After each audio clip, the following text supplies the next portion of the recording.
যে বিজয় সম্মেলন তা নিয়ে কিন্তু ইতিমধ্যে রাজনৈতিক তরজা শুরু হয়েছে এবং সেই রাজনৈতিক তরজা থেকে সুকান্ত মজুমদার কি বলেছেন সেদিকে একটু নজর রাখবো। অভিষেক বন্দ্যোপাধ্যায় কার কথা শুনে করছেন আমরা জানি না, সম্ভবত আইপ্যাকের কথা শুনে করছেন, কিন্তু following the model of BJP আপনারা নিশ্চয়ই গতবারও আপনারা কভার করেছেন। বিজেপি প্রতি মণ্ডলে মণ্ডলে আমাদের বিজয় সম্মেলনী হয়েছিল। এবার ভোট আসছে, তাই তাদের মনে হয়েছে বিজয় সম্মেলনী করবে। তাদের তো ঈদ সম্মেলনী করার কথা, কেন বিজয় সম্মেলনী করছে বুঝতে পারছি না। তালিকা তৈরি করে 15 দিন ধরে বিজয় সম্মেলনী চলবে না, সে 15 দিন করুন বা 1 মাস ধরে করুন, বাংলার জনগণ বুঝে গেছে বিজয়াতে মমতা বন্দ্যোপাধ্যায় নাড়ু খাইয়ে বাংলার মানুষকে নাড়ু বানানোর চেষ্টা।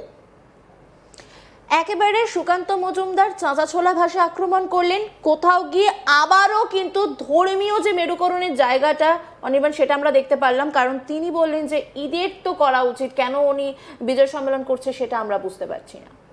একেবারেই সেটা তো বলা হয়েছে এবং ধর্মীয় বিষয় নিয়ে ইতিমধ্যেই চর্চা রাজনীতিতে তুঙ্গে।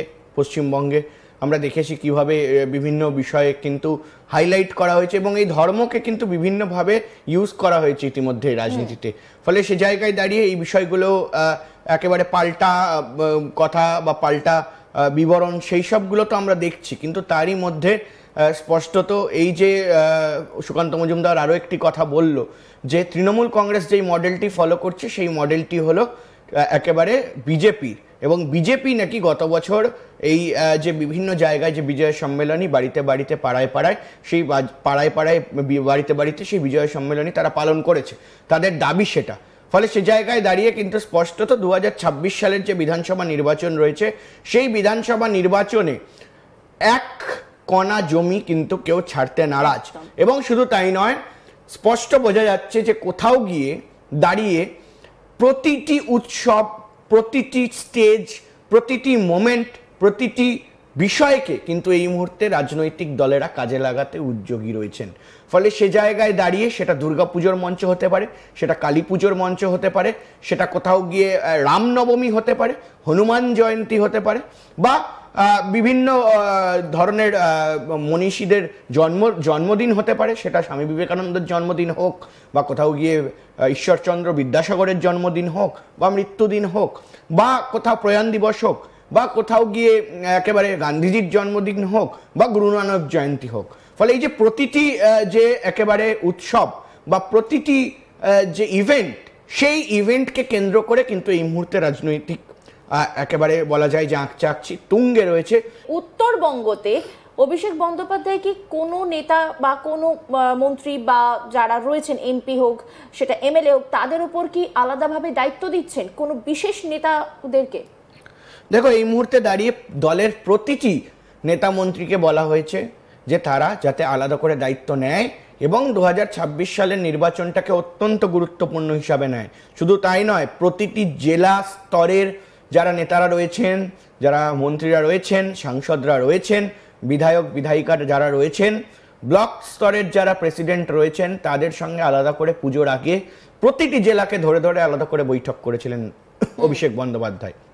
এবং ঠিক তারপর কিন্তু এই যে একেবারে দীর্ঘদিন ব্যাপী একটি যে প্রক্রিয়া চলবে এই মুহূর্তে দাঁড়িয়ে বিজয় সম্মেলন, কালী পুজো অবধি এই বিজয় সম্মেলন চলতে থাকবে এবং যেমনটা আমরা দেখেছি যে কালী পুজো পর্যন্ত বিজয় সম্মেলন চলবে, তার প্রস্তুতি শুরু হয়েছে। তবে সেই প্রস্তুতি কিন্তু একদম যে বেসিক লেভেল সেটা নয়, কারণ আমরা যে ছবিটা দেখতে পাচ্ছি সেখানে অভিষেক বন্দ্যোপাধ্যায় কিন্তু এমপিদের সঙ্গে আলাদাভাবে কথা বলছেন এবং এই যে বৈঠক, সেই বৈঠকে যে শুধুমাত্র মানে কিছু নেতারা রয়েছেন তা নয়, সর্বস্তরের নেতারা রয়েছেন, তাদের সঙ্গে আলাদাভাবে কথা বলা এবং প্রত্যেকটা জায়গার মাটির এই মুহূর্তে কি অবস্থান রয়েছে সেই বিষয়টাতে কিন্তু নজর রাখা হচ্ছে। কতটা সার দিতে হবে, যদি আমরা ধরে নিই যে চাষের একটা বিষয়, তাহলে কতটা সার দিতে হবে সেই বিষয়ে কিন্তু আলাদাভাবে মনোযোগ দিচ্ছেন অভিষেক বন্দ্যোপাধ্যায়। অনির্বাণ, একেবারে। এবং সব থেকে বড় যে বিষয় রয়েছে যে অভিষেক বন্দ্যোপাধ্যায় স্পষ্ট তিনি কিন্তু এই বার্তাগুলো দিয়েছেন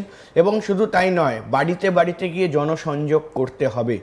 আমরা দেখেছি যে বজবজ যে এলাকা রয়েছে, যে ডায়মন্ড হারবারের যেখানে অভিষেক বন্দ্যোপাধ্যায় এমপি, সেখানে বাড়িতে বাড়িতে এর আগে আমরা দেখেছি যে শাড়ি থেকে শুরু করে বিভিন্ন বিষয় বিজয়ার দিনকে পাঠিয়ে দেওয়া হয়, কিন্তু এবার একটুখানি অন্য ধরনের বিষয়টা করা হয়েছে, কারণ কোথাও গিয়ে প্রতিটি ব্লক স্তর বা প্রতিটি জেলা স্তরে আলাদা করে বিজয় সম্মেলনী হবে। সেই বিজয় সম্মেলনী মারফত কিন্তু যারা নেতা নেত্রীরা রয়েছেন তাদেরকে ডেকে পাঠানো হবে, বিভিন্ন কর্মসূচি নিয়ে আলোচনা হবে। এবং অভিষেক বন্দ্যোপাধ্যায় বারবার করে কিন্তু বিভিন্ন স্পিচে আমরা শুনেছি যে তিনি বারবার করে বলছেন যে এই যে বিভিন্ন যে রাজ্য সরকারের যে প্রকল্পগুলো রয়েছে, যে কর্মসূচিগুলো রয়েছে, দুয়ারে সরকার থেকে শুরু করে একেবারে এই মুহূর্তে দাঁড়িয়ে যে আমার পাড়া আমাদের সমাধান, সেই সব বিষয়গুলোকে আলাদা করে কিন্তু ধ্যান দেওয়ার কথা, বাড়িতে বাড়িতে বার্তা দেওয়ার কথা বলা হয়েছে। এবং অবশ্যই করে এই যে যারা এই মুহূর্তে উত্তরবঙ্গের নেতারা রয়েছেন সেখানে দাঁড়িয়ে কোচবিহার নিয়ে অত্যন্ত খুশি দলের শীর্ষ নেতৃত্ব, এমনটাই কিন্তু ঘনিষ্ঠ মহল সূত্রে খবর। কোচবিহারে আমরা দেখেছি যে নিশীথ প্রামাণিক তিনি ভোটে হেরেছেন এবং তার পাশাপাশি কিন্তু এই মুহূর্তে দাঁড়িয়ে কোচবিহার কিন্তু একেবারে অন্যভাবে দখল করেছে তৃণমূল কংগ্রেস। সেখানে উদয়ন গুহ থেকে শুরু করে বিভিন্ন নেতারা যারা রয়েছেন তারা কিন্তু বেশ খানিকটা নিজেদের মাটি শক্ত করেছেন। ফলে সে জায়গায় দাঁড়িয়ে তার পাশাপাশি আলিপুরদুয়ার থেকে শুরু করে দার্জিলিং, শিলিগুড়ি, এখানে কিন্তু নেতাদেরকে তিনি স্পষ্ট বার্তা দিয়েছেন যে মাঠে নেমে কাজ করো। তুমি এই বারবার মাঠে নেমে কথা বলছো এবং বুথ স্তরে কথা বলছো, সেখানে দাঁড়িয়ে কিন্তু যদি আমরা উল্টো দিকে বিরোধী দলের দিকে নজর রাখি, কারণ এই মুহূর্তে প্রধান বিরোধী দল বললে আমরা বিজেপিকেই জানি, এবং সেই বিরোধী দলের যে অবস্থা সেখানে কিন্তু সাংগঠনিক লেভেল বা বুথ স্তরের অবস্থান কিন্তু খুব একটা ভালো জায়গায় নেই। সেই বারবার সেই ছবিটা আমরা দেখতেই পেয়েছি। সেইখানে দাঁড়িয়ে তৃণমূলের যে এক্সট্রা ভাবে নজর দেওয়া, আলাদা করে নজর দেওয়া, সেটা কি বিজেপির কাছে কোথাও একটা বড় চ্যালেঞ্জ হয়ে যেতে পারে? একেবারেই বড় চ্যালেঞ্জ বিজেপির কাছে। পুরো যে নির্বাচনটা, সেই নির্বাচনটাই বড় চ্যালেঞ্জ, কারণ তাদের সিট সংখ্যা অনেকটাই কম। সেখান থেকে বাজিমাত করতে হলে কিন্তু মানুষের মনের ভেতর পৌঁছাতে হবে। এবং আমরা যেই ছবি 2019 সালের লোকসভা নির্বাচনে দেখেছিলাম যে 19টি সিট নিয়ে বিজেপি একটা মোটামুটি চালকের আসনে পৌঁছে গিয়েছিল পশ্চিমবঙ্গে, তবুও পিছিয়ে ছিল কিন্তু চালকের আসনে পৌঁছে গিয়েছিল এমনটা বলা যায়। তো সেই জিনিসটা যদি দখল রাখতে হয়, সেই বিষয়টাকে, সেই হাওয়াটাকে যদি আবার ফেরাতে হয়, তাহলে অবশ্যই একেবারে মাটির স্তরে নেমে কিন্তু কাজ করতে হবে বিজেপিকে, এবং সেটা কিন্তু সব থেকে বড় চ্যালেঞ্জ। তবে ইতিমধ্যেই তৃণমূল কংগ্রেস কিন্তু তাদের নিজেদের যে বিভিন্ন গুটি সাজানো সেটা কিন্তু শুরু করে দিয়েছে। ফলে স্পষ্টতই তৃণমূলের অন্দরে যে বিভিন্ন বিষয়গুলি চলছে সেগুলোকে একেবারে বাদ রেখে মুখ্যমন্ত্রী মমতা বন্দ্যোপাধ্যায়, অভিষেক বন্দ্যোপাধ্যায়ের কড়া বার্তা যে কোনো রকম কেউ বেফাস মন্তব্য করতে পারবেন না, পারফরমেন্সের বেসিসেই কিন্তু তাদের যে বিভিন্ন একেবারে ইভ্যালুয়েশন সেটা হবে। ফলে সে জায়গায় দাঁড়িয়ে স্পষ্টত আমরা দেখেছি কয়েকদিন আগে যে ব্লক স্তর, জেলা স্তরে বিভিন্ন রদবদল হয়েছে।